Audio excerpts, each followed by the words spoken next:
आप देखेंगे उस स्वरूप में महाकामेश्वर के ऊपर देवी विराजमान है और इस तरफ माँ सरस्वती महालक्ष्मी दोनों बराबरी से पंखा कर रही हैं। तो ये बताना चाह रही है सबसे पहले तो कि जब आप माँ ललिता के साथ इस साधना में बढ़ते हैं तो आपको धन तो मिलता ही मिलता है, लेकिन आपके ईगो को देवी कंट्रोल करती है, आपके अंदर वो मैं नहीं आने देती। और उसी के साथ साथ देवी एक चीज और आपको समझाना चाहती है कि जब आप इस साधना में आ गए हो तो कहीं ना कहीं आपको हम्बल बन के रहना है, ठीक है। और क्योंकि जब आप हम्बल होते हैं तो देवी की कृपा आपको ज्यादा प्राप्त होती है।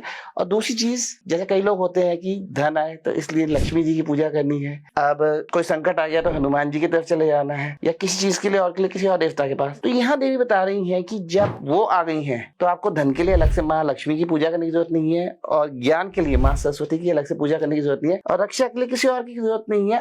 सब कुछ देवी के थ्रू ही है। तो जब आप माँ ललिता की साधना में आ गए हो तो आपको अपने किसी भी चीज की चिंता करने की जरूरत नहीं है। देवी सब प्रदान करती है, लेकिन आपके पुराने संचित कर्मों के हिसाब से और उस हिसाब से जो आपके लिए बेस्ट है उस हिसाब से।